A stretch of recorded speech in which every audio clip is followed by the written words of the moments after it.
Olá pessoal, sejam bem-vindos ao nosso podcast Pode Integrar, edição número 7. Nessa oportunidade eu tenho a honra de contar com o Dr. Emiliano Pereira Botelho, Emiliano Pereira Botelho, mais conhecido como Bidi, ele vai falar por quê. Eu tive a felicidade de trabalhar na Campo um tempo e ele é o presidente, continua presidente, substituiu, né, o Dr. Paulo Afonso Romano, que esteve aqui também.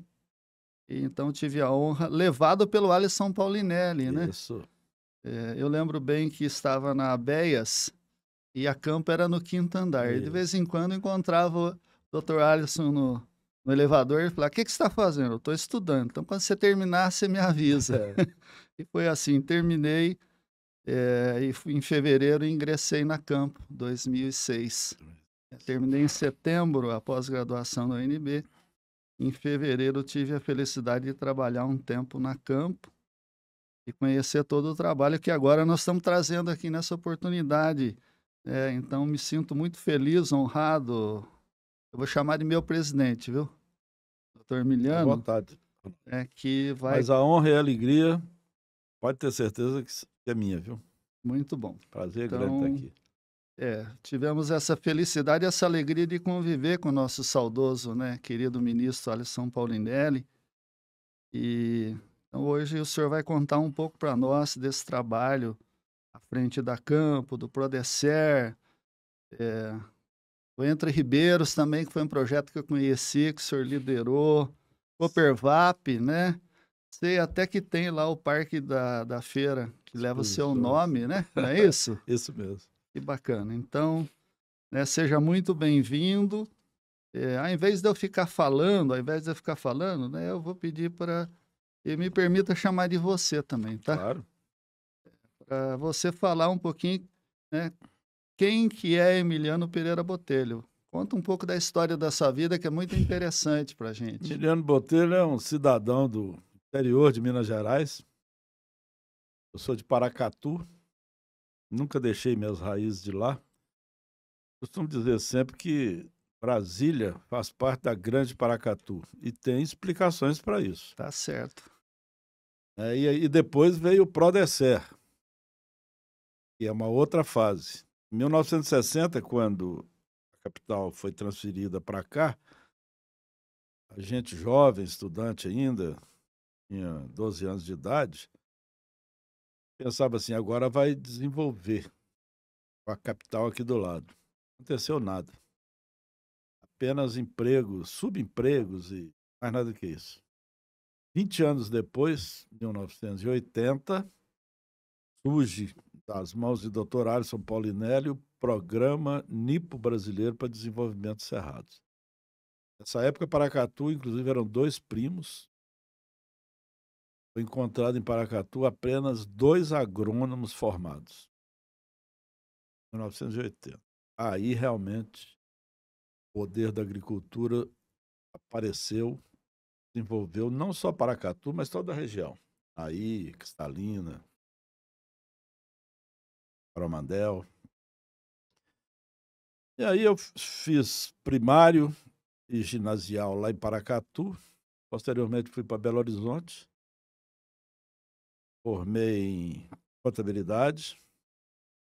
Iniciei economia, fiz até o 3º ano. Depois, por problemas familiares lá em Paracatu, meu irmão fazia medicina. Eu tive que voltar para Paracatu para ajudar a família. Nós éramos uma família grande, 8 irmãos e 2 irmãs, 2 mais novas. E aí não concluí o curso de economia. Mas montei um escritório lá em Paracatu, trabalhei alguns anos. Fui lecionar na escola estadual Antônio Carlos e fui professor do curso de formação de professoras, né? A época boa da minha vida. Depois disso, em 1970, fui trabalhar na prefeitura, servi a 2 prefeitos por 10 anos. Eram senhores mais idosos, e naquele tempo, era um secretário apenas. Eu fui quase que prefeito, de fato, Sim, por de 10 fato. anos. Aí, posteriormente, eu fui trabalhar na Ford Brasil, Operação Tratores, onde eu aprendi muito e aí comecei a enxergar coisas da agricultura. A gente fazia de 3 meses em 3 meses um treinamento em Tatuí, no interior de São Hum, Paulo. Bom, daí fui convidado para ser diretor superintendente da Copervap. Copervap é a empresa do leite Paracatu. Leite, manteiga, Paracatu, muito conhecido aqui no mercado de Brasília. Então, e 3 anos depois, fui a presidente. Nesse tempo, implantamos a primeira fase do Prodecer. Falava com o doutor Paulinelli que a preferência por Minas Gerais foi muito grande. Por quê? Prodecer, nós fizemos 21 projetos no Brasil, 7 estados. Minas, Goiás, Bahia, Mato Grosso do Sul, Tocantins e Maranhão. Desses 21 projetos, 11 estão em Minas e 6 estão em Paracatu. Então, vocação natural, né? nada mais lógico, Ronaldo, de eu É, ter vindo ser presidente da Campo, né? perfeito. Nada mais lógico. Em 1992, eu fui convidado pela OCB, Organização das Cooperativas do Brasil, para assumir a presidência da Campo. Paulo Romano era deputado federal. O Prodecer atravessava uma crise muito grande. Em 90, quando o Collor assumiu a presidência da República e veio a moratória, os japoneses simplesmente puxaram o flap e acabou. Nós fomos retomar isso em 93, no governo já Itamar Franco, quando nós conseguimos recursos para o Prodecer 3, Tocantins e Maranhão. E aí foi uma fase muito difícil. Eu acho até que, de uma certa forma, por eu morar aqui perto e conhecer bem Brasília, eu liderava aqui um movimento contra o endividamento agrícola. Quando eu conheci o saudoso deputado Moacir Miqueleto, que posteriormente veio a ser meu vice-presidente na Campo, um homem de grande valor, deputado Valdir Colato, que era o relator CPI do endividamento no Congresso Nacional. E daí veio o convite, Dejandir Dal Pasquale era o presidente da OCB, veio o convite para que eu assumisse a vice-presidência para tornar presidente, porque Dejandir ia candidato a senador em Santa Catarina e tinha que desincompatibilizar. E nisso aí eu fiquei na direção da Organização das Cooperativas durante 2 anos. Fase dificílima. Por quê? Fechamento da Cooperativa Agrícola de Cotia, Eu lembro dessa a fase. maior das Américas. Fechamento da Cooperativa Sul Brasil e tantas outras que não suportou o endividamento agrícola. Bem, eu acumulei, então, por quase 2 anos, a presidência da OCB e a presidência da Campo. E aí, eu aprendi muito, excelentes professores, além de doutor Alice Paulinelli, diariamente na Campo. Eu tive Roberto Rodrigues como meu mestre no cooperativismo. Então, Ronaldo, estou na Campo até hoje.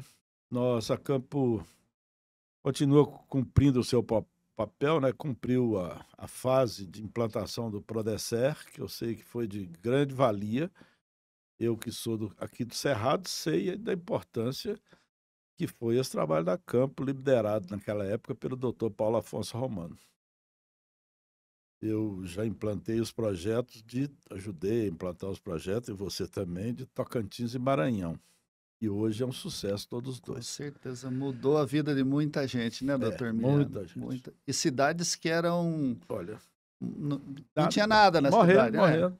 Tinha um posto para dormir, um posto de gasolina, um pra hotel, dormir. o senhor lembra Você disso? lembra que o posto de gasolina vendia carne? O Verdade. quarto da vaca ficava encostado na bomba de gasolina. É. Mas aquilo ali, lá nós tivemos que fundar a Coapa, Cooperativa Agrícola de Pedro Afonso, que é dirigida por Ricardo Cury, que era funcionário da Camp e virou colono lá. O que acontece é que a cooperativa de São João da Boa Vista faliu, né, nessa fase difícil das cooperativas, e nós fomos obrigados a ocupar esse espaço, a Campo orientar também o sentido cooperativista. Para alegria nossa, a Coapa hoje é a maior cooperativa agrícola do norte e nordeste brasileiro. Ela comercializa mais de 200 mil toneladas de grãos por ano, além de uma grande, associou-se à Bung, que tem uma grande usina de álcool, lá em Pedro Afonso. E nós estamos agora na busca, inclusive, de um financiamento, está bem encaminhado, porque a Coapa precisa dobrar.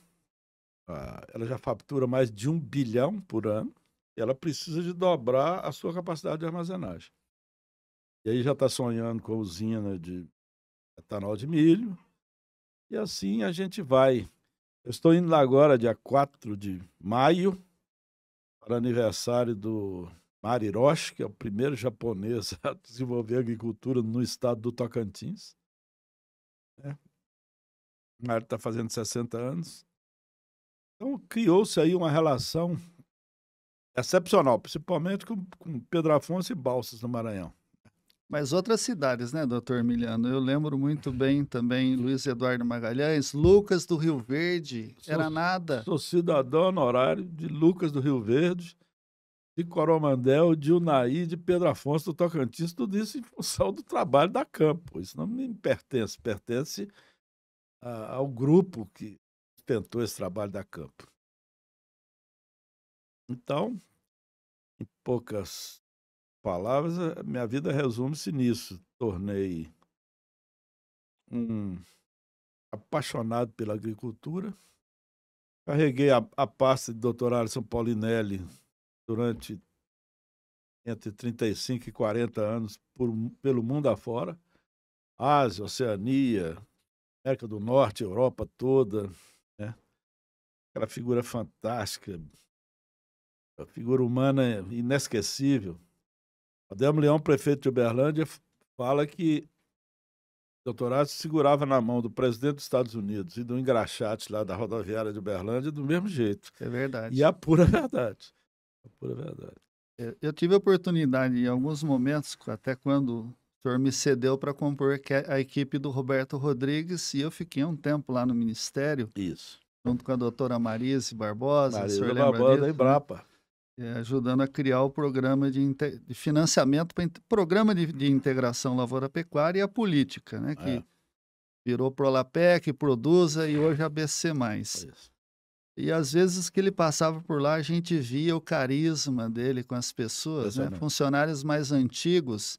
Impressionante. Todo mundo parava para falar com ele, dava atenção, uma pessoa espetacular, né? Que eu queria que o senhor explorasse um pouquinho mais nessa relação. O senhor já falou. Eu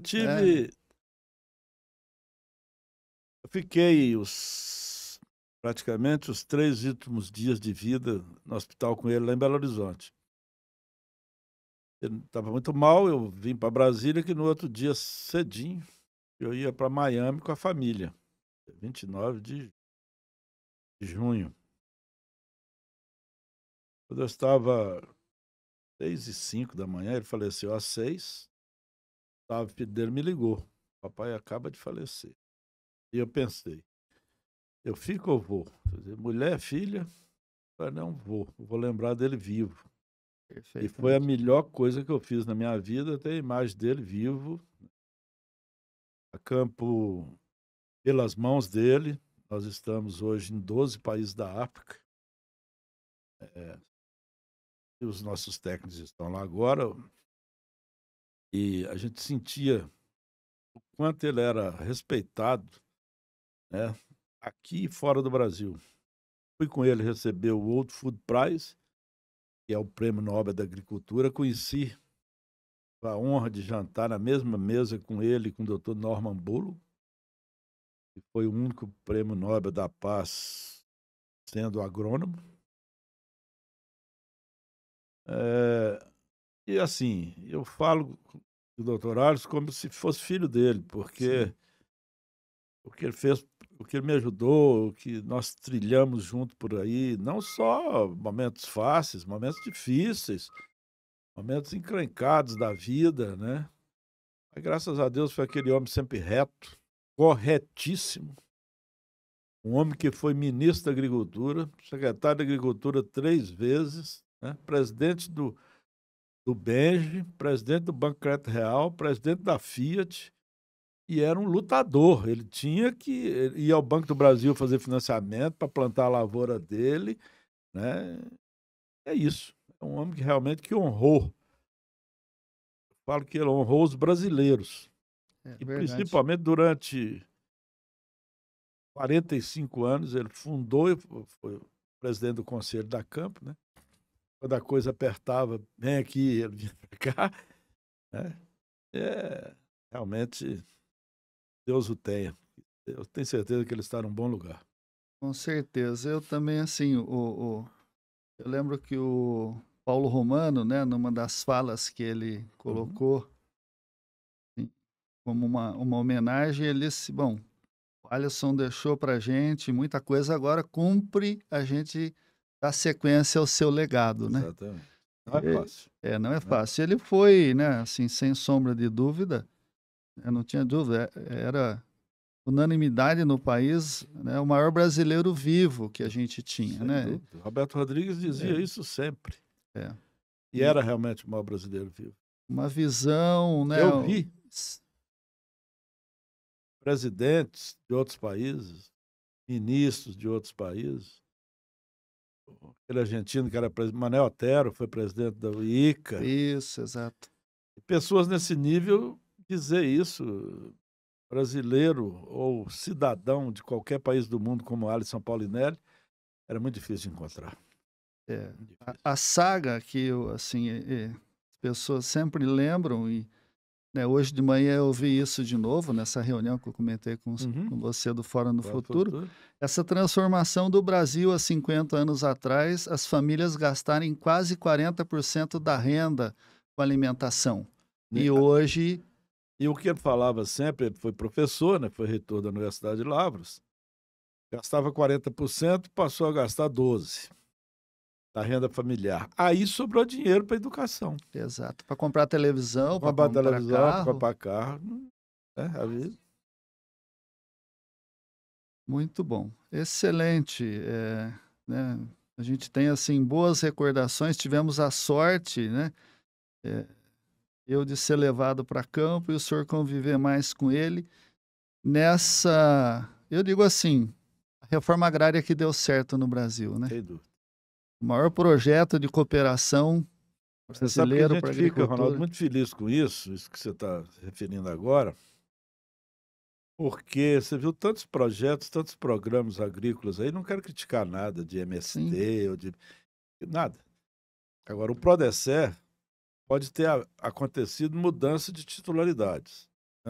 Nós fomos sim, ousados. até normal esse Paulinelli falava processo. assim, nós fomos até irresponsáveis. Pegar jovens em Carambeí, no Paraná, e levar para Gerais de Balsas, no Maranhão. 200 quilômetros ao sul de Balsas, sem estado, sem energia. Aqueles lourinhos, tudo casado de novo e tal. Então, pode ter acontecido mudança de titularidade, mas não existe um palmo de terra do programa Nipo Brasileiro para Desenvolvimento Cerrado Prodesser que não esteja sendo usado. É. Muito bem, E bem usado, né? Porque hoje nós temos aí 3 safras no Mato Grosso, 3 exatamente. em Goiás, na Bahia, Noroeste de Minas. Então, e o Prodesser também trabalhou muito forte a questão da irrigação, né, Sim, doutor Emiliano, que é sim, um ponto de destaque, né, sim. que a gente vai comentar daqui a pouquinho, numa segunda parte aqui, né, a gente Ok, vai fazer uma pausa para tomar um café, comer um pão pronto. de queijo, e a gente retoma daqui a pouquinho. E eu gostaria de lembrar que esse trabalho conta com o apoio da Gefoscal, que é um fertilizante mineral misto que é mais nutrientes. É isso. Daqui a pouco a gente volta. Não saia, não. Você sabia que a chave para colheitas abundantes está no cuidado nutricional das plantas? Com décadas de experiência e um compromisso inabalável com a agricultura brasileira, estamos aqui para apoiar você, produtor. Com um projeto de expansão contínua, realizamos mais que um salto em números, um salto em nossa capacidade de contribuir de maneira substancial para a agricultura nacional. E é nesse espírito de parceria e dedicação que apresentamos nosso produto, o fertilizante Gefoscal. Eficiência máxima no aproveitamento de nutrientes com distribuição uniforme e fonte de silício. Nosso compromisso é transformar potencial em prosperidade. Escolha Gefoscal e impulsione suas colheitas. Pessoal, dando continuidade, então, ao bate-papo aqui com o Dr. Emiliano Pereira Botelho, presidente da Campo. Dr. Emiliano, eu gostaria que o senhor falasse um pouquinho para nós das fases do Prodecer. O senhor comentou rapidamente aí, né, mas que eu me lembro, parece que teve fase 1, 2 e 3. Isso. E também, no bloco anterior, nós comentamos sobre a questão da agricultura irrigada, né, que foi um diferencial muito grande. Eu gostaria que o senhor destacasse como foi o Prodecer, sua implantação, todos os desafios enfrentados, falasse da agricultura irrigada, e até a situação atual hoje que a gente tem, como o senhor comentou aí, 3 safras, 4 safras ou até mais, na mesma área. Isso enlouquece o mundo aí, né, doutor Emiliano? Eu vou dispensar o senhor, viu? Tá certo. Mas toda a negociação, principalmente com o governo, no Japão, é difícil. É uma pirâmide, isso vai sendo discutido, até que você chega no final, tá feito, mas aí tá feito. São muito criteriosos, zelosos, né, doutor Emiliano? O Dr. Aras começou a discutir o Prodecer em 74, no início do governo Geisel. Essa discussão durou até 78. E aí foi iniciado, o recurso foi internado no Brasil do BDMG, Banco de Desenvolvimento de Minas Gerais. Foi criada a fase 1, somente Minas Gerais. Coromandel, Iraí de Minas, Paracatu e Unaí, região de Unaí. Com o sucesso disso, e aí a vinda da Campo para Brasília, começou a fase 2, que era dividido em dois segmentos no Japão. O Prodecer 2 piloto e o Prodecer 2 expansão. O piloto foi no Mato Grosso e em Goiás, e o expansão na Bahia e no Mato Grosso do Sul. O piloto eram recursos públicos brasileiros e japoneses, 50% japonês, 50% brasileiro, e o expansão eram recursos do lado japonês, um pool de bancos privados liderados pelo Long Term Credit Bank, e do lado brasileiro, bancado pelo BNCC, Banco Nacional de Crédito Cooperativo. Bom, aí foi realmente uma fase muito difícil, porque você não tinha infraestrutura, você não tinha estrada. Eu conheci Luiz Eduardo Magalhães, que você referiu aqui, como um posto de gasolina, chamado Mimoso do Oeste. Conheci Lucas do Rio Verde com 2.000 habitantes. Você tinha que dormir na caminhonete, botava o ar no que desce, fechava os vidros da caminhonete, senão as muriçocas não te deixavam dormir. Olha o que é Lucas, olha o que é Luiz Eduardo Magalhães. Luiz Eduardo Magalhães. Vale para Cristalina, vale para Paracatu, vale para Unaí, vale para Pedro Afonso, para Balsas do Maranhão, quer dizer, foi o grande fator de desenvolvimento de todas essas regiões. E uma contribuição fantástica, a balança de pagamento. IDH, né? Não, nem fale. IDH de Lucas está entre os 3 maiores do país há mais de 15 anos. Perfeito. Lucas é primeiro lugar no Brasil em distribuição de merenda escolar. Não tem uma escola pública municipal em Lucas que não tem uma piscina de 25 metros, que não tem uma biblioteca. Tudo isso riqueza tirada da terra, né? E a gente tem que agradecer muito, viu, Ronaldo, essa ajuda que os japoneses nos dão. Bom, isso durou até 1970, quando resolveram fechar as cortinas, né? O Prodesser, denominação dada pelos japoneses, vamos fechar as cortinas. O Paulinelli ainda lutou muito para fazer a fase 4. Ele não teve apoio, a coisa não andou. Mas aí eles me chamaram lá. Chamaram lá no mês de outubro de 1970. 1980. Olha, nós temos que fechar campo.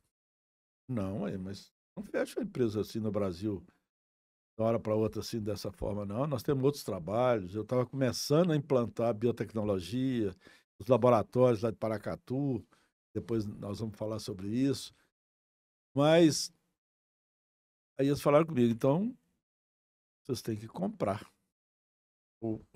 Os japoneses vão sair. Vocês vão comprar. Comprei.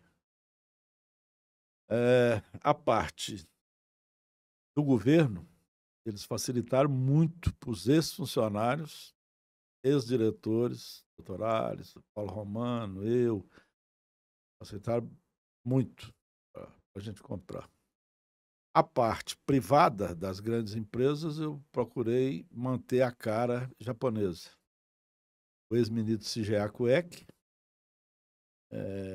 família Saeki, que hoje o Dr. Jorge Saeki é o meu vice-presidente, e a Câmara de Comércio Brasil. Matsuda também tinha alguma Matsuda participação? vendeu posteriormente, mas tinha, né? Grande parte, ajudou muito. Eu lembro. Ajudou muito como? Porque quando eu fui lá em outubro, falei, não compramos. Eu vim aqui, fui no BDMG, não pode comprar que nós financiamos. Bom, só que meu irmão vira presidente do BDMG. Ele me chamou lá, esquece desse financiamento. Vai parecer nepotismo, né? Enquanto eu estiver aqui, esquece. O que acontece? Voltei, fui no Japão, fevereiro, por aí, olha, não vai dar para comprar. Falaram comigo, não, mas o senhor está enganado. Aqui são duas operações. Uma foi comprar, e essa o senhor já comprou. A segunda operação é nos pagar, mas isso é outra coisa. Caramba. Voltei para o Brasil, os companheiros aí empenharam carro, financiaram casa, pagamos. Cumprimos. E graças a Deus, a biotecnologia, fomos para Cruz das Almas, na Bahia. Conheci lá, com a Embrapa, tive a oportunidade. no Centro de Mandioca e Fruticultura da Embrapa. Hoje nós estamos em Aracaju, no Sergipe, e estamos transferindo grande parte da biotecnologia para Brasília, vai funcionar lá na Fundação Casa do Cerrado, em frente à Câmara de... Então, fiquei feliz outro dia, ouvi a sua participação no podcast da Federação da Agricultura, né? Do Senar, QDF, falando sobre isso. E nós estamos mudando também a sede da Câmara para Grande do Torto. Que joia! Já estamos em condição de reformar um barracão daquele lá. A gente vai ficar ali ao lado onde estava a Moara. Sei. Aí nós vamos para lá. Bem, Paracatu, o laboratório que era... em 94, numa das minhas idas ao Japão, a JICA doou um espectrômetro de explosão atômica para campo, para análise de solos. Era um aparelho quase do tamanho dessa mesa aqui. Sim. E super moderno, né? Hoje nós temos 8. Só que hoje eles são pequenininhos, encapsulados. Os japoneses são tão sérios, Ronaldo, que eles doaram e falaram assim, só que você não vai levar o japonês. Você vai na Alemanha, comprar na Alemanha e nós vamos pagar. O alemão é muito melhor do que o nosso. Isso funciona desde 94. Para cá estou funcionando. Eu conheço, né? Quem não conhece faz análise. Além de solo, é ambiental também. Hoje, começamos como um laboratório voltado para a agricultura. Era 80% agricultura e 20% meio ambiente. Depois dos acidentes aí da Vale, Brumadinho, Mariana, essa coisa inverteu violentamente. Sim. Hoje, 80% meio ambiente e 20% agricultura. O que para nós, como empresa, muito bom. Porque Perfeito. remunera melhor, né? Paga em dia, Sim. são as grandes empresas. E hoje nós temos o prazer de dizer que é o maior laboratório. São 8 laboratórios, com 3.500 metros quadrados de construção. 156 funcionários. O maior laboratório desse segmento, agrícola e ambiental, das Américas.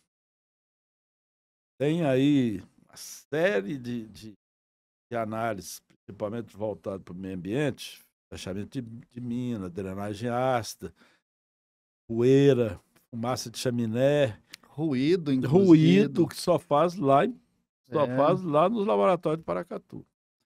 Agora, posteriormente, nós implantamos o laboratório de purificação de água.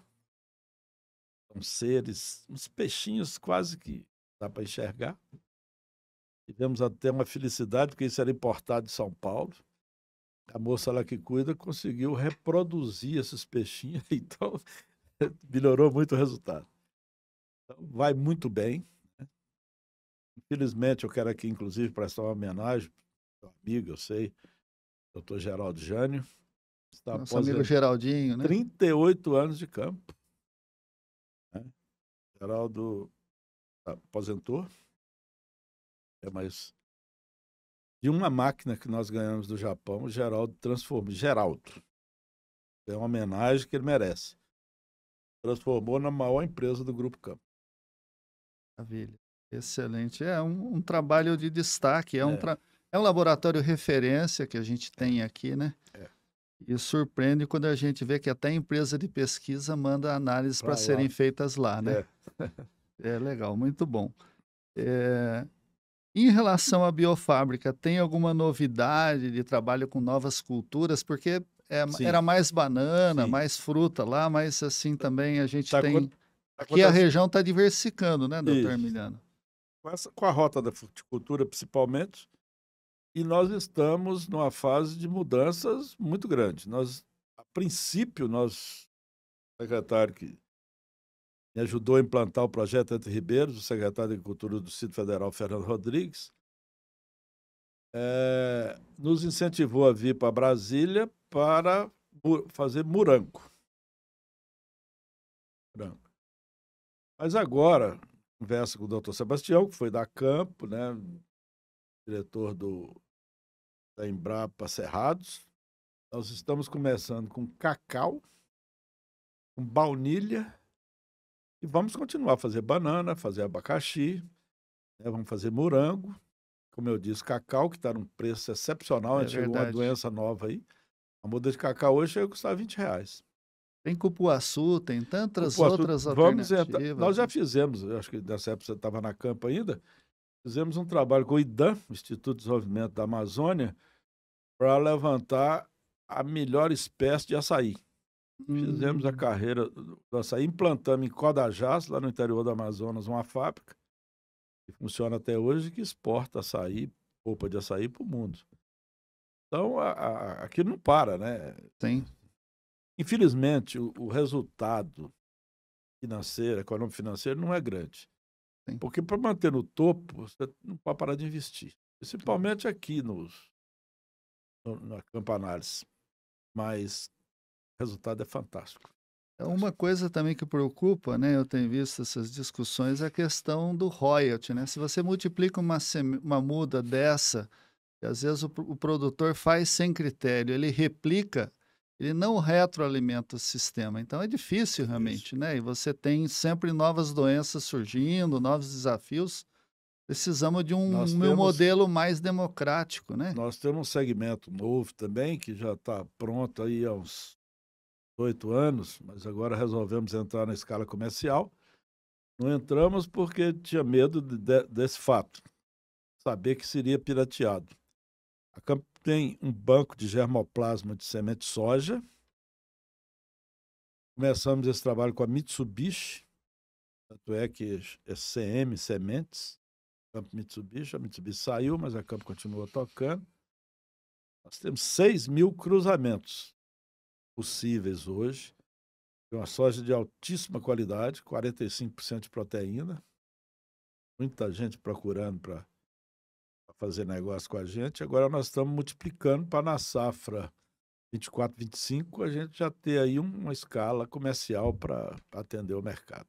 Eu lembro até que na época, doutor Miliano, tinha algumas variedades que tinham o hilo mais claro, que era melhor para fazer tofu, Totalmente. sem gosto, aquele gosto de grão verde, né? O hilo é branco, todos elas é cilíndrica, o grão é maior um pouco. Mas o que foi bom nisso, que atingiu o índice de produtividade altíssimo. A gente se esperava, não transgênica. Por exemplo, isso vai ser um sucesso na África. Nós estamos trabalhando na África, e a África não aceita transgênico. Nenhum país da África aceita transgênico. E os japoneses, né, que são ávidos, consomem brutalmente para macarrão, para queijo, tofu, né? E estava importando da China e dos Estados Unidos, sabia que estava entrando transgênico, eles precisavam de parar isso. Que maravilha, muito bem. Eu gostaria que o senhor falasse um pouquinho mais sobre esses trabalhos fora do Brasil, né? A Campo teve um papel muito grande aqui na consultoria junto aos projetos do Prodecer. Foi, na minha visão, né? Esse acompanhamento, essa assistência orientada do crédito foi fundamental, né? Deixar o produtor sozinho é um risco, né? Então, eu tive felicidade de participar do finalzinho desse processo, onde o produtor era orientado a fazer a aquisição, a Campo fiscalizava a questão de notas, mas sempre nessa visão de formar cooperativas, projetos como o Formoso, lá a Copertinga, né, que eu tive a honra de ir lá na comemoração de 20 anos, que o senhor não pôde, me passou a incumbência, né? Lá com os grandes amigos que a gente tem lá, Balbinotti, né? E agora lá o nosso atual presidente que está lá, eu esqueci o nome dele. Esqueci o nome dele. Mas eu vou lembrar. Enfim, foi um papel fundamental na consultoria aqui, inclusive para grandes empresas, mas também fora do Brasil, a Campo contribuiu de forma expressiva. Eu gostaria que o senhor falasse um pouquinho. Nós começamos, acho que você trabalhou... Lembrei, desculpa, Ernesto Perdonar. Você trabalhou na Venezuela, não? Não, não cheguei, não. A Campo começou o seu trabalho fora do Brasil no Equador. Fomos implantar fruticultura. A Odebrecht tinha construído uma grande barragem para irrigação em Guayaquil. Chovia 70 milímetros por ano. Nós fomos levar uva, série de frutas. Plantamos o projeto lá em Guayaquil. O projeto Dilúvio. Eu lembro desse nome. Posteriormente, nós fomos convidados para ir para a Venezuela. Plantamos ainda na época de Hugo Chávez, implantamos um projeto fantástico, que era assentar 1.100 famílias em 1.000 hectares. 300 hectares irrigados para o central, para fazer comida para as vacas. Levamos 4.000 vacas leiteiras, novilhas, do Brasil para a Venezuela. E tinha 60 hectares de estufas irrigadas para produzir. A Venezuela não produzia nada, né? Isso era lá na divisa com a Colômbia. Maracaibo, no estado de Zulia. E lá fizemos pimentão, tomate. Era um sucesso isso. Posteriormente, a coisa foi andando muito bem, mas regime político diferenciado. Começaram a chegar os cubanos e aos poucos nós fomos sendo alijados do programa. Daí fomos para a África, onde estamos até hoje. Poderia estar muito mais avançado. Problema que... Primeiro, hoje, um problema com a Cavalo do Rio Doce em Moçambique. A Vale construiu 1.200 quilômetros de ferrovia para transportar carvão. Isso saía de Moçambique, entrava em Malau e voltava para Moçambique. Voltava vazio. Voltava do porto. Obrigou a Vale a construir o porto de Nacala, que tem o famoso aeroporto de Nacala, posam um avião por mês, um aeroporto perfeito, lindo.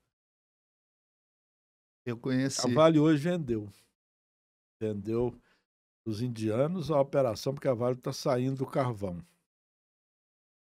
Naquela época, muitas vezes, a Vale tínhamos escritório em Nampula, a Vale precisava transportar 40 milhões de toneladas ano. Estava transportando 14.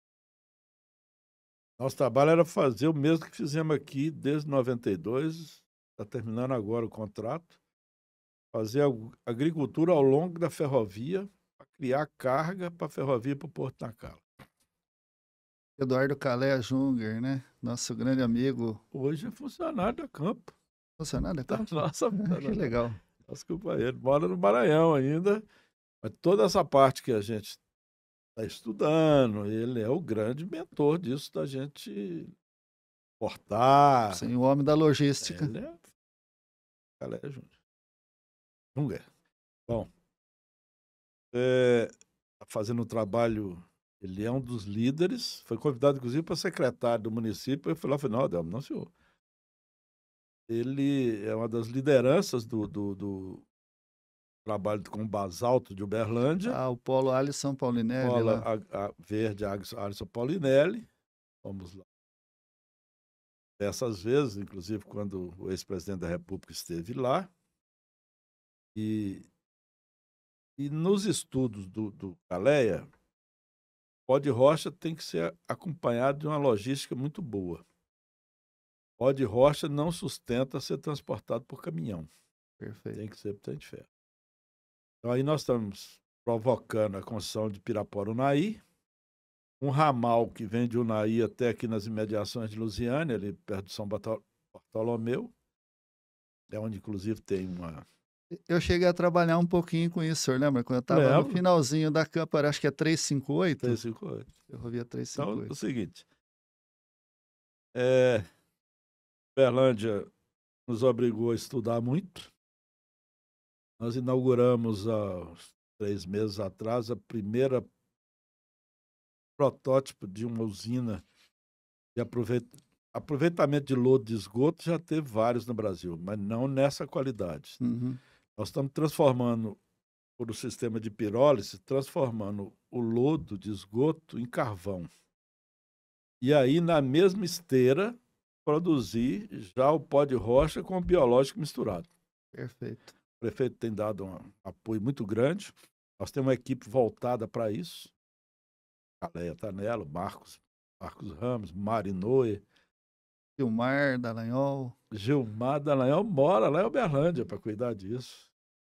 Tá de ponta. Você conheceu o Gilmar? Onde? Balsas do Maranhão. Balsas, tem história aí. Tem história, é muito Mas bacana. está indo muito bem esse trabalho, principalmente pelo apoio decisivo que o prefeito dá, né? Perfeito. É uma alternativa para a gente reduzir essa dependência de fertilizante importado, né, doutor Milhão? No Brasil, esse grande player ficar aí, né? Ficou refém de pneu de caminhão. Exatamente. Não fez ferrovias. E agora, guerra, Ucrânia e Rússia, a gente aí sem preço absurdo de fertilizante. Mesma coisa o petróleo. Se a gente tem a solução com álcool, etanol, né? Seja de milho, seja de cana, seja de biomassa. E nós estamos muito preocupados, viu, Ronaldo? Porque preços de produtos agrícolas não estão... Quem ficar aí na faixa de 50 sacos não vai pagar as dívidas. Exatamente. Verdade. Muito bem, nós vamos dar mais uma paradinha, lembrando que esse nosso trabalho conta com o apoio do fertilizante mineral misto G-Foscal, que é mais nutriente. É uma revolução em fertilizante com aproveitamento máximo do fósforo, solubilidade parcial, né, que o solo acaba não pegando para ele vai liberando para a planta conforme a necessidade. E nessa linha que o senhor está falando de remineralizadores. Certo? Muito bacana. A gente volta já. Você sabia que a chave para colheitas abundantes está no cuidado nutricional das plantas? Com décadas de experiência e um compromisso inabalável com a agricultura brasileira, estamos aqui para apoiar você, produtor. Com um projeto de expansão contínua, realizamos mais que um salto em números, um salto em nossa capacidade de contribuir de maneira substancial para a agricultura nacional. E é nesse espírito de parceria e dedicação que apresentamos nosso produto, o fertilizante Gefoscal. Eficiência máxima no aproveitamento de nutrientes com distribuição uniforme e fonte de silício. Nosso compromisso é transformar potencial em prosperidade. Escolha Gefoscal e impulsione suas colheitas. Pessoal, dando sequência então ao nosso bate-papo aqui com o Dr. Emiliano Pereira Botelho, presidente da Campo. Dr. Emiliano, já que você me falou para chamar de você, então, Sim, claro. então como você vê, né, essa possibilidade da Campo contribuir para o desenvolvimento agrícola do Nordeste e do Norte do Brasil? A Campo contribuiu de forma significativa, eu diria mais decisiva para o desenvolvimento agrícola no Cerrado, né? Transformou terra de fazer longe em celeiro da produção de alimentos no Brasil. Pode contribuir com outros países, nós vamos falar isso também daqui a pouco. Você já comentou, me perdoe, a força do hábito. Mas como você vê, eu tenho visto muito agora CEALBA, né? Novas fronteiras, a questão da Amazônia também, que está muito em discussão. A Amazônia não é um país só de floresta, tem 20 milhões de habitantes lá que precisam melhorar a qualidade de vida, precisam acessar tecnologia e inovação. Então, como que você vê essa experiência, essa expertise da Campo podendo contribuir para o Nordeste e para o Norte do Brasil? Ronaldo, eu fico até muito feliz e, mais uma vez, afirmar aqui o sucesso desse seu poder de comunicação e o que você tem feito, porque tem coisas escondidas no Brasil que o Ministério não fala, a OCB não fala, a CNA não fala, o governo dos estados muito menos ainda. Por exemplo, brasileiro, quando a gente fala com eles que o Nordeste produz mais grãos que o Sudeste, ele acha que você está mentindo. É verdade. Então, o Nordeste produz mais grãos do que o Sudeste. E aí? Começou com o Prodecer de Barreiras, de Luiz Eduardo Magalhães, de Formosa do Rio Preto. Há muitos anos atrás, eu fui fazer uma palestra na Federação das Indústrias da Bahia. Falei lá que 4 municípios da Bahia, Barreiras, Luiz Eduardo Magalhães, Formosa do Rio Preto e São Desidério, produz mais soja que Minas Gerais. Cara, olhando, o pessoal deve ter cara pulado. olhando para mim assim, pô, esse cara tá mentindo. Ou tá puxando a gente aqui, né? Depois fomos para Balsas, no Maranhão, né? Que aí já Tocantins Norte, Balsas e Bahia no Nordeste. Esse foi o primeiro trabalho. Posteriormente, junto com a JAICA, me passou agora o nome da cidade, da região, lá em Pernambuco, onde nós fomos dar apoio a umas grandes cooperativas de artesanato. Esse trabalho nós começamos com a Vale do Rio Doce, lá em Carajás, para desviar a atenção do garimpeiro do garimpo, fomos incentivar artesanato, essas coisas lá. E aí transferimos para essa região de Pernambuco, que não tinha nada que fazer. Bem, trabalhamos em Roraima, fizemos todo o levantamento do que era possível fazer em Roraima, e ainda é uma coisa a ser explorada. Roraima sofre de um problema muito sério. Quando transformaram os territórios em estados, todos os novos estados tiveram as suas terras tituladas. Roraima até hoje. Roraima é um estado virtual. Não tem terra. Quem tem fazenda lá ou é posse, comprou a posse de alguém, mas não tem escritura. Dá uma insegurança, Total. né? Isso é complicado. Total. Aqui no DF a gente passa por É a mesma isso. coisa. Mas lá nem isso não tem, porque aqui pelo menos você tem uma organização, você Contrato de arrendamento. Você paga seu arrendamento, tudo bem, lá nem isso tem. Bom, e uma possibilidade de comércio exterior, você tem a Venezuela do lado, que não tem nada, você tem a Guiana do outro lado, né? E a qualidade. Sim. E a facilidade de implantar projetos, porque lá eles chamam de lavrado. Nem é cerrado, é gradão. Conheço a região lá. Gradão resolve. Barba de bode nem tem barba de bode. Não, aí fomos para Amazonas, trabalhamos em Humaitá. A gauchada não é fácil, não. Saí daqui e fui para Humaitá, contratado pelo IDAM. Aí você vai para Porto Velho de avião, pega um carro e vai para Humaitá. Cheguei lá, dormi num hotelzinho lá, no outro dia cedo levanto para tomar café e a gauchada está descendo dos quartos. Nós fomos para lá para implantar soja no Amazonas. Antes eu tinha estado em Santarém, no Pará. Paulo Romano estava junto. E aí, lá em Humaitá, os gaúchos lá. Eles compravam, lá era um loteamento do INCRA, 50 hectares. Eles compravam 50 hectares e abriam 2.000 lá no fundo. Mais de soja. Está lá até hoje. Mas Campo teve escritório lá 2 anos. E em Roraima, 4 anos. Então, essa contribuição eu acho que é fundamental. A gente sabe, tivemos um apoio na Cooper-Iama, que não existe mais, que era junto com a Cutia, lá em Petrolina e Juazeiro. Esse Nordeste, realmente, e o Norte do Brasil, vai ter muito a contribuir. Muito. E a Campo, nós temos hoje representação dos nossos laboratórios lá em Petrolina, em Juazeiro, né, em Manaus. Quer dizer, tudo isso vai levando o nome da Campo para essas regiões também. Muito bom. Eu creio que seja, né, assim, a próxima oportunidade. Nós temos muito ainda a desenvolver no Cerrado, né, claro, Aliás, mas... Paulinelli dizia isso.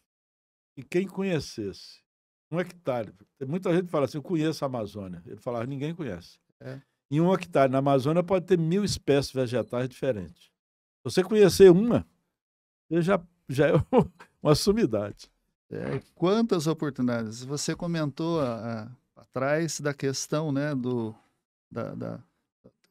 a fruta que caiu no gosto da turma da academia, né? Aí. O açaí. Então, tem tantas outras oportunidades. O guaraná, né, que é uma fruta também natural.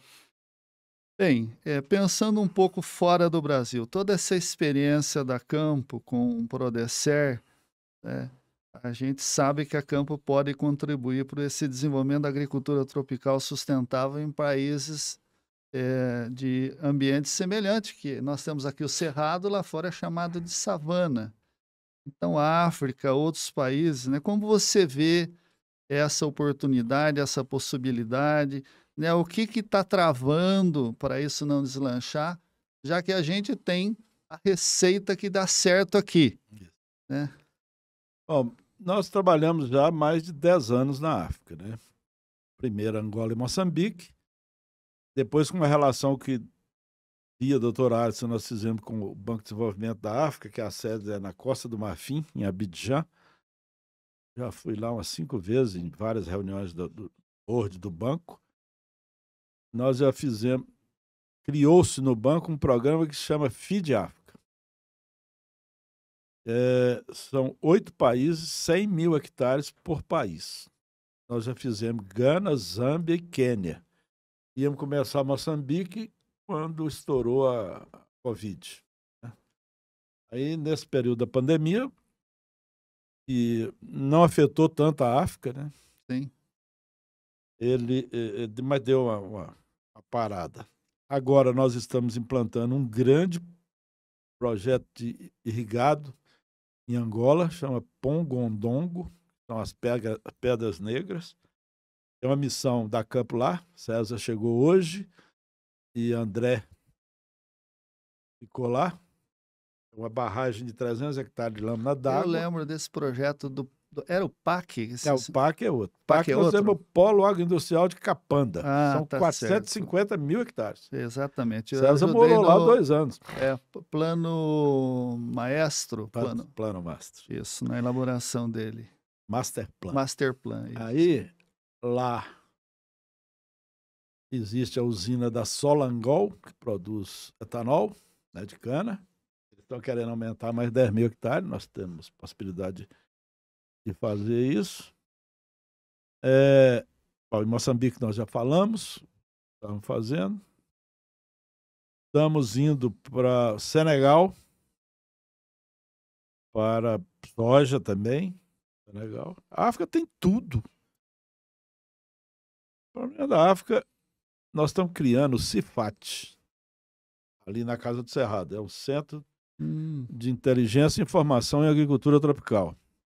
Porque lá na África nós já tivemos a experiência, nós trouxemos um jovem da Nigéria, ficou 3 meses aqui no Brasil.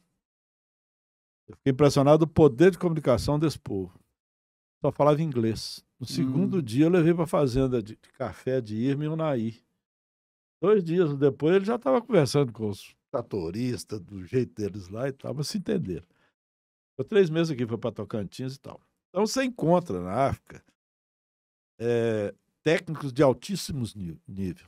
Doutorado em Paris, doutorado sim. em Londres, nos Estados Unidos, mas você não encontra motorista de caminhão, mecânico, operador de Precisa máquina. formar a mão de obra do Então é isso que nós suporte. estamos montando aqui, chamamos o Senar e a Emater DF, a Emater tem nos ajudado muito. A diretoria da Emater tem dado um apoio muito bom. Então, nós não temos dúvida que próximos 40, 50, a FAO soltou um relatório, não sei se você viu, que o mundo vai precisar mais de 820 milhões de toneladas de grãos. Espera-se que o Brasil faça 40% disso. Perfeito. 40% disso é mais que dobrar aquilo que nós estamos fazendo hoje. Qual é a solução? África. Quem vai alimentar? Os Estados Unidos exauriu. A Europa não dá conta de fazer para a Europa. Vem o presidente da França aqui para falar bobagem, né? Criticar meio ambiente e esquecer que nós somos um país de produção. Claro que nós temos que respeitar o meio ambiente. Tem alguns probleminhas, mas é Claro, minoria. minoria. Nós temos 65% ainda da vegetação nativa em pé. O que eles têm? Meio? Mas é isso. O presidente da Nicarágua, da Guiana, deu uma resposta muito boa para ele, né? Bom, nós fizemos a nossa parte, né? No Brasil, 80% da Amazônia é obrigado por lei a ser respeitado, 20% do Cerrado. E aí? E eles? Exatamente. Muito bem. Eu gostaria de lhe perguntar também, né, se diante de tudo que está acontecendo, né, essa possibilidade do Brasil ampliar a produção, principalmente com irrigação, essa diversificação de atividades, sistemas de integração, você acha possível o Brasil ter um novo Prodesser, o Prodesser da verticalização, né? Quando eu estava na campo ainda, eu sempre olhava isso e sonhava. Eu cheguei a comentar algumas vezes, né? Tinha esperança de que isso um dia acontecesse, porque o Prodesser foi um projeto de expansão que trouxe a inovação, que diversificou. Hoje, a região aqui do entorno de Brasília é a maior diversidade de cultivos do mundo e é a maior área irrigada na América O Latina. melhor trigo do Brasil é Então, aqui do né? Padef. Hoje, e a gente está Fabricando vinho do Padef. Então, quanta coisa mudou, quanta coisa a gente está incorporando, né, essa diversidade, mas assim, hoje, ainda com esse potencial que o Brasil tem, você acha que é possível a gente ter um apoio japonês para verticalizar a nossa produção, agregar valor, que é o que a gente sente que é uma necessidade para o país? Eu não posso aqui omitir nada para as pessoas que te seguem, Ronaldo.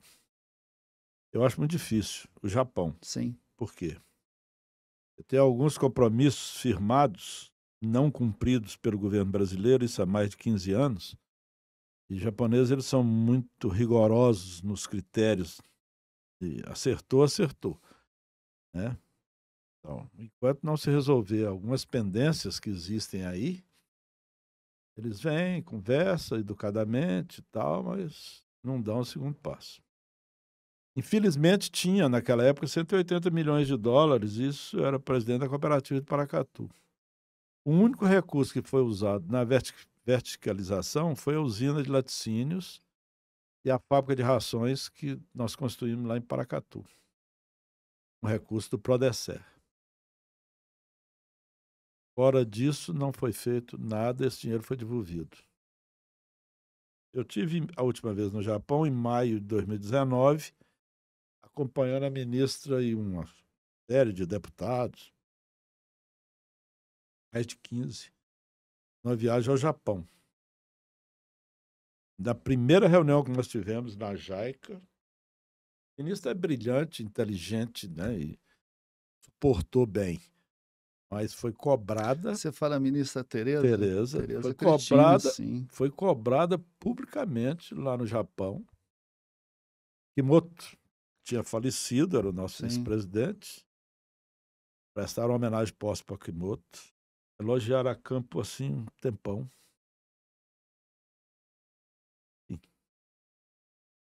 Rememoraram a medalha que eu recebi das mãos do imperador. Mas eu acho que não será os japoneses que vão... Seria fundamental para o sucesso pleno, né? O sonho de Paulinelli. Olha aqui,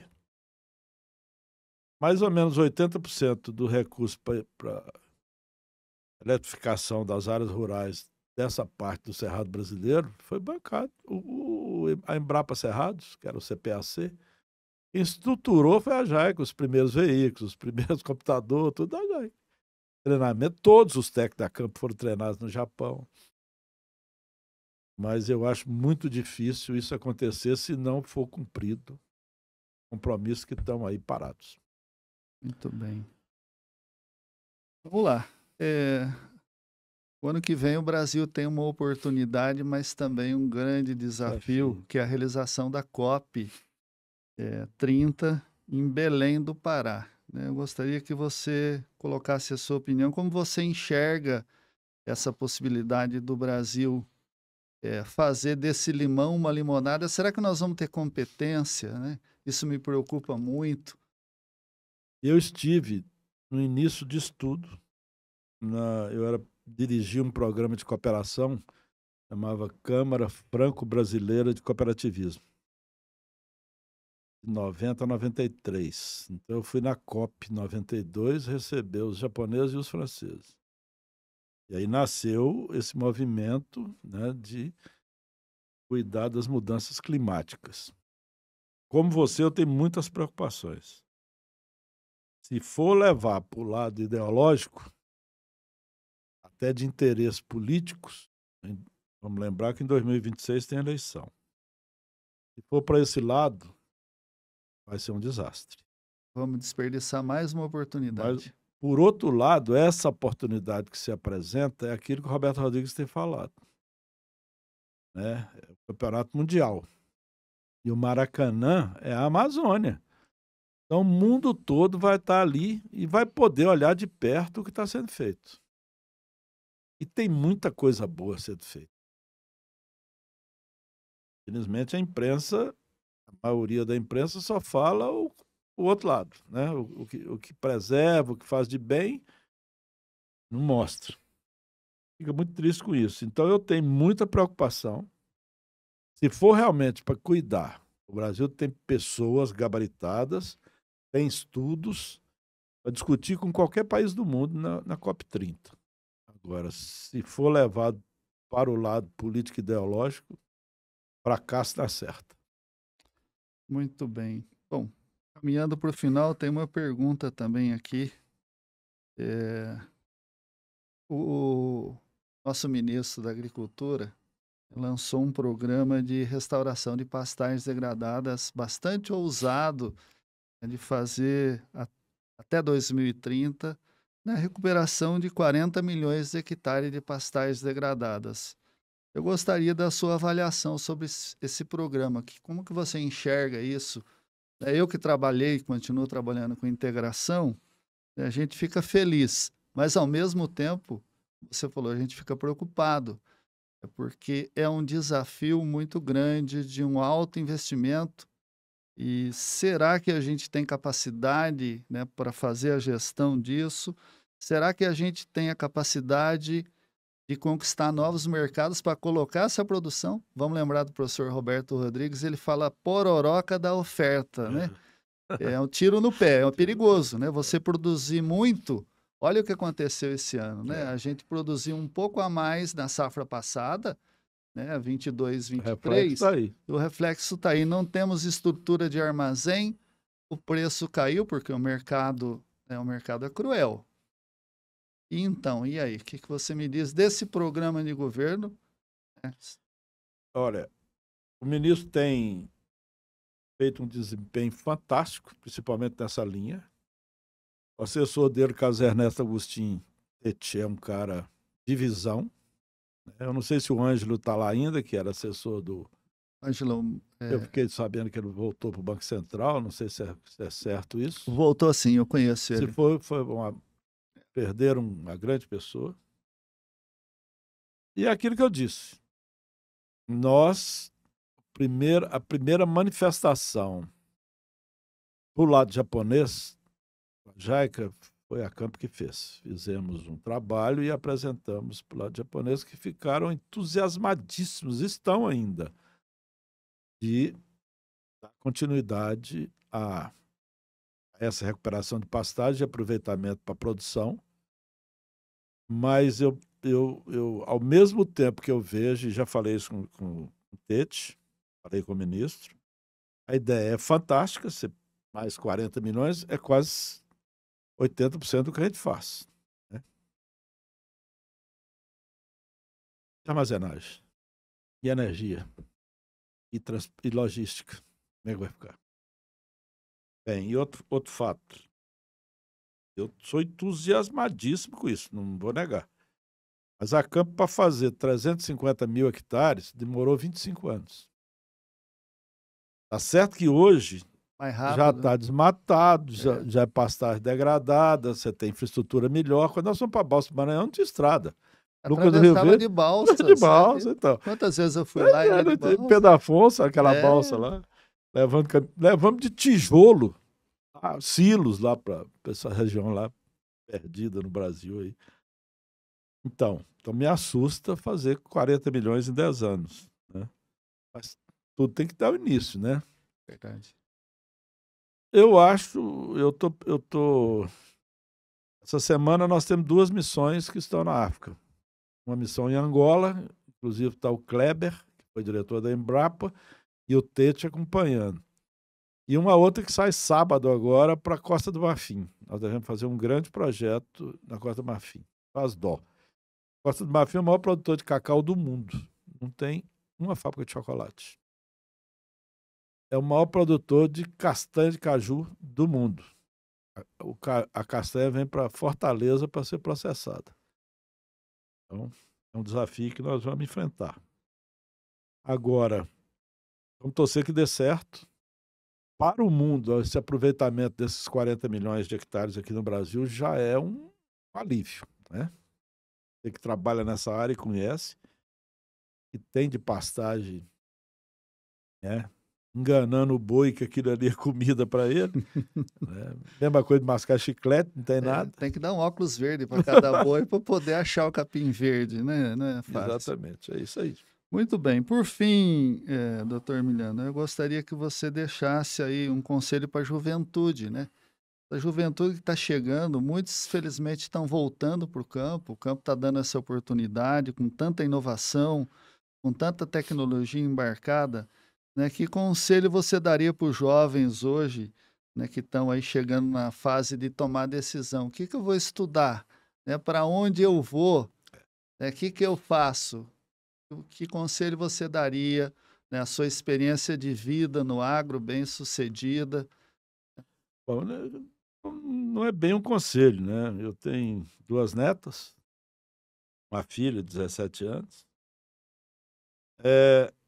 Acreditar no Brasil. Acreditar que nós teremos por décadas e anos e séculos a fonte de sobrevivência do mundo. O celeiro do mundo é o Brasil. Não estou dizendo que... E nós precisamos de formar técnicos, né, em economia, em mecânica. Está aí a mecatrônica, um filho de André da Campo que formou em mecatrônica na UNB. Precisamos de entrar mais na inteligência artificial, mais do que a gente conhece. A inteligência artificial vale muito mais para o mundo do que fake news. Sim, né? Usado só para fake news. Agora, eu não tenho dúvida que por essas décadas futuras, a grande profissão é estudar agronomia, estudar veterinária, né? Eu vejo aí falta mão de obra no mercado, bons agrônomos. E é o que eu digo sempre na Campo, uma coisa muito boa é trabalhar com pessoas formadas nessa linha de agricultura. Por quê? Geralmente são pessoas que vieram do interior, sem muito vícios. Dificilmente você viu dizer que teve um processo de corrupção envolvendo um agrônomo. A Campo tem 45 anos, graças a Deus, aplicamos 700 milhões de dólares, ninguém viu falar que alguém levou 1 milímetro de vantagem disso, né? Então é uma honra para mim, para a Campo, para os agrônomos, né? Então é isso, eu espero que os jovens enxerguem o Brasil realmente com vaidade, com orgulho, né? Isso aqui vai alimentar o mundo e nós temos que deixar esse legado do nosso grande amigo Alisson Paulinelli não desapareça. Maravilha. Bom, por fim, só mais uma pitadinha aí, né, de tempero na nossa conversa. A gente tem o desafio da conectividade no campo. Eu gostaria que você falasse, porque é uma coisa assim, a gente quer que o campo se desenvolva, a gente quer levar isso para os pequenos produtores, um universo grande de 4,5 milhões, talvez mais, menos, não importa, mas é muita gente, né? Muito pequeno produtor que precisa acesso ao mercado, à tecnologia, à inovação, e sem conectividade fica muito complicado, né? A sua experiência toda, que já diz aí, rodou o mundo, rodou o Brasil, né? E o que você espera que a gente tenha aí num curto espaço de tempo? Eu espero que tenha outros Ronaldo 300 que realize um papo como esse aqui. Esperar que os jovens assimilem alguma coisa do que você tem tentado fazer e a gente tem que procurar acompanhar, né? Ronaldo, eu te agradeço muito esse momento que nós passamos aqui. Foi uma alegria te rever. Um papo tão descontraído aqui, né? Elogiar o estúdio, o pessoal que nos deu apoio. E estamos aí. Sempre que precisar, por favor, bate no sino que estaremos postos aí. Maravilha. E fiquei muito feliz em saber que Paracatu é a capital mundial do pão de queijo. Do pão de queijo. A empadinha não vou nem falar, né? A empadinha é a melhor do mundo. Essa eu atesto. Mas o pão de queijo, quando Berto, né? Henrique ofereceu o pão de queijo, ele está meio caminho andado, porque ele é amarelinho, e sinal que foi colocado ovos, e ovos caipira. E o ovo de granja não dá essa cor que está aí, né? E tem um queijo que está derretido por cima. Agora, o que não pode é escaldar a massa. Escalde água fervendo. O único lugar que faz pão de queijo é essa região de Goiás, Cristalina, Paracatu, que faz pão de queijo sem escaldar. O resto de Minas Gerais também faz escaldado. Agora, é aquela história de padronizar, né? A França conseguiu. Champanhe é só na França. Só no estado de Champagne. Quer fabricar, tudo bem, mas chama espumante. O Brasil devia padronizar, Minas Gerais, devia padronizar o pão de queijo. Não é... Bairrismo, né? Não, e não é perder tempo, não. Sim. Tinha que padronizar o pão de queijo. Muito bem, isso aí. Doutor Neno, muito obrigado, viu, pela sua presença, contribuição, uma honra, uma satisfação. E eu espero encontrá-lo em breve para a gente degustar o pão de queijo e a empadinha. Quem sabe em Paracatu, né? Isso. Rio Bom, né? Paracatu, Rio Bom. Alguém fala, uns falam Rio Bom, que eu acho que é o melhor, palavreado mais certo, outros falam que é peixe gostoso. Peixe gostoso. Era Piracatu. Catu é gostoso, né? Pirá peixe. Exatamente. Mas ficou Rio Bom. Paracatu do Príncipe. Paracatu do Príncipe, Joaquim Barbosa, meu aluno. Que maravilha, pensou aí, ilustre. Muito bom, muito obrigado, até a próxima. Lembrando que esse trabalho conta com o apoio da Gefoscal, que é um fertilizante mineral misto que é mais nutrientes, maior eficiência no uso do fósforo. Até a próxima.